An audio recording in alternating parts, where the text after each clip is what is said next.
Hello friends, Radhe Krishna. Welcome to my channel Shyam Diwani ji. तो दोस्तों, आज की जो वीडियो है वो है पितृपक्ष श्राद्ध, यानी श्राद्ध कब से स्टार्ट है, कितने दिनों के लिए हैं और कौन सा श्राद्ध कौन से दिन है। आज वो सारा कुछ मैं आपको इस वीडियो में बताने वाली हूँ। तो दोस्तों ध्यान से सुनिएगा। और दोस्तों, हिंदू धर्म में श्राद्ध का पर्व जो होता है वो बहुत ही विशेष व महत्व रखता है। और श्राद्ध में ही हमारे जितने भी बड़े बुजुर्ग जो हमें छोड़कर चले जाते हैं, हम उनका जो उनके नाम का दान करते हैं, उनके नाम का घर में हवन वगैरह रखवाते हैं और उनकी आत्मा की शांति के लिए उनको उनका भोजन निकालते हैं और उनके कपड़े वपड़े जो भी होते हैं वो देते हैं। तो दोस्तों, इस बार यानी कि हर साल वैसे तो भाद्रपद जो महीना होता है उसकी पूर्णिमा तिथि से ही अश्विन मास की अमावस्या, यानी कि अश्विन मास जो अश्विन का जो महीना आता है उसकी अमावस्या तक 16 दिनों तक श्राद्ध रहते हैं। दोस्तों, पितरों की आत्मा की शांति के लिए भाद्रपद शुक्ल पक्ष की पूर्णिमा से अश्विन मास की अमावस्या तक श्राद्ध कर्म किए जाते हैं। ठीक है, धार्मिक मान्यताओं के अगर हम अनुसार माने तो इस दौरान गाय को, कुत्तों को और जो कौवे और जो पक्षियों होते हैं उनको भोजन खिलाते हैं और मंदिर में पंडितों को भोजन खिलाते हैं। और दोस्तों, ऐसा करने से हमारे जो पितृपक्ष होते हैं वो बहुत ही प्रसन्न होते हैं और दोस्तों घर में सुख शांति आती है, खुशहाली का आशीर्वाद हमें प्रदान होता है। दोस्तों, इस साल पितृपक्ष 20 सितंबर से प्रारंभ हो रहे हैं और ये 6 अक्टूबर की अमावस्या तिथि पर समाप्त होंगे।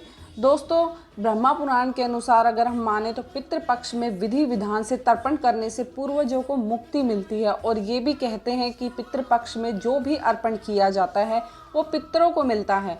पितृ अपना भाग पाकर तृप्त होते हैं और प्रसन्न होकर आशीर्वाद देते हैं, यानी कि हमसे खुश होकर हमें आशीर्वाद, हमारे बच्चों को आशीर्वाद देते हैं।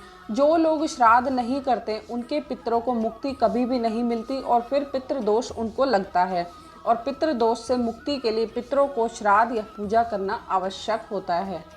तो दोस्तों, आप भी अपने पितरों की शांति के लिए अपने घर में भोजन निकालिए, उनके नाम का जो उनको पसंद था वही भोजन थाली भर के निकालिए और अपने या तो किसी मंदिर में दान कर दीजिए या अपने घर में पंडित बुलाइए, या आपकी कोई बड़ी बूढ़ी है घर में तो पंडितानी बुलाइए। जैसे भी मतलब आपके घर के जो भी गए हुए हैं उनकी शांति के लिए आप उनको बुलाइए।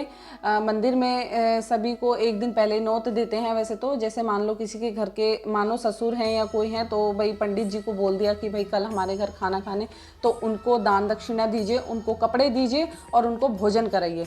ठीक है, और उनसे कोई भी आपसे गलती हो जाती है क्षमा याचना के लिए प्रार्थना कीजिए। चलिए दोस्तों, मैं आपको बता देती हूँ कि कौन कौन सी तिथि को कौन कौन सा श्राद्ध है। ठीक है, तो देखिए दोस्तों, पूर्णिमा श्राद्ध है जो 20 सितंबर सोमवार से लग जाएगा। ठीक है, सन 2021 में हमारा जो अब ये चल रहा है सितंबर, 20 सितंबर से पूर्णिमा का श्राद्ध लग जाएगा और उसके दूसरे दिन यानी कि प्रतिपदा श्राद्ध, यानी कि जो पहला श्राद्ध होगा वो होगा 21 सितंबर को मंगलवार को। ठीक है, तीसरे दिन का श्राद्ध यानी कि 22 सितंबर को होगा बुधवार को, द्वितीय श्राद्ध। ठीक है, जिसे दोज भी बोला जाता है, तो दोज का श्राद्ध। ठीक है, चौथा दिन यानी कि तृतीय श्राद्ध जो तीज का श्राद्ध भी बोला जाता है इसे, ये 23 सितंबर को और वीरवार के दिन पड़ेगा। ठीक है, पांचवा श्राद्ध पंचमी का श्राद्ध भी इसे बोला जाता है। ठीक है, वो चतुर्दशी यानी चतुर्थी का श्राद्ध भी इसे बोला जाता है और ये 24 सितंबर को शुक्रवार को पड़ेगा। और महाभरणी श्राद्ध यानी कि जो पांचवा श्राद्ध होगा, पंचमी श्राद्ध जो होगा वो 24 सितंबर को शुक्रवार को पड़ेगा।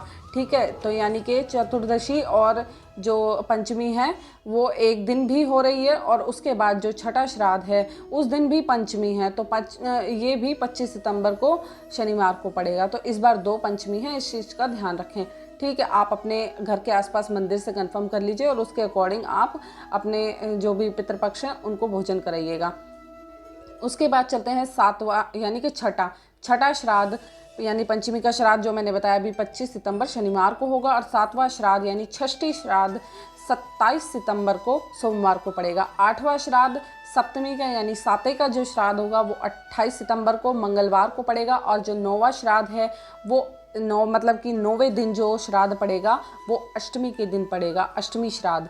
ठीक है, तो 29 सितंबर को दिन बुधवार को पड़ेगा। ठीक है, 10वें दिन पड़ेगा नवमी का श्राद्ध, और ये मात्र नवमी श्राद्ध है। अगर कोई अपनी माताओं का जैसे श्राद्ध भूल जाता है तो आप इस दिन नवमी के दिन यानी मात्र नवमी के दिन आप श्राद्ध कर सकते हैं। ठीक है, वो पड़ेगा 30 सितंबर दिन गुरुवार को। और जो 11वें दिन श्राद्ध होगा वो होगा दशमी का श्राद्ध, और ये पड़ेगा 1 अक्टूबर को शुक्रवार को। और जो 12वां दिन होगा एकादशी का श्राद्ध वो पड़ेगा 2 अक्टूबर को शनिवार को।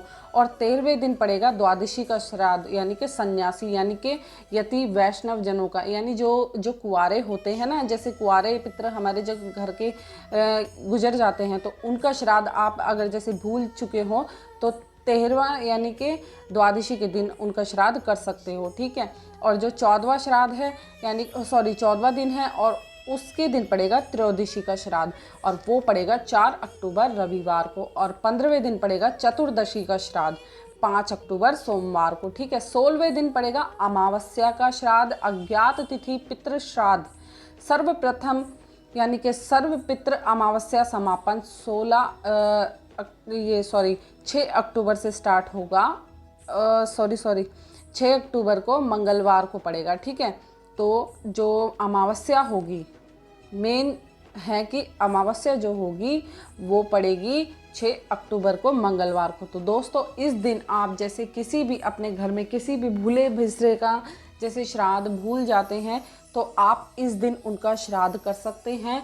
उसमें सभी आ जाते हैं। आप जैसे बीच में आपको टाइम नहीं लगा तो नहीं आप निकाल पाई, या महिलाओं के लिए बहुत मुश्किल हो जाता है मासिक धर्म में, वो नहीं कर पाई बीच में, तो आप अमावस्या के दिन सभी भूले बिसरों का श्राद्ध कर सकती हैं। ठीक है, तो आई होप आपको सभी बातें समझ में आई हों।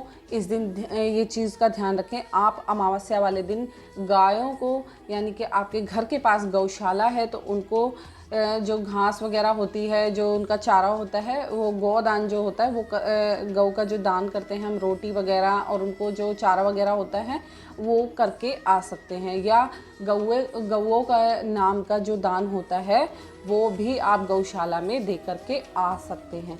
ठीक है दोस्तों, तो आपको सब समझ में आ गया होगा, और बाकी की इन्फॉर्मेशन मैं आपको नेक्स्ट वीडियो में दे दूंगी। तब तक के लिए नमस्कार दोस्तों, राधे कृष्णा, बाय बाय। और मेरी वीडियो को लाइक शेयर करना नहीं भूलना, चैनल को सब्सक्राइब ज़रूर कर देना। बाय बाय दोस्तों, राधे कृष्णा।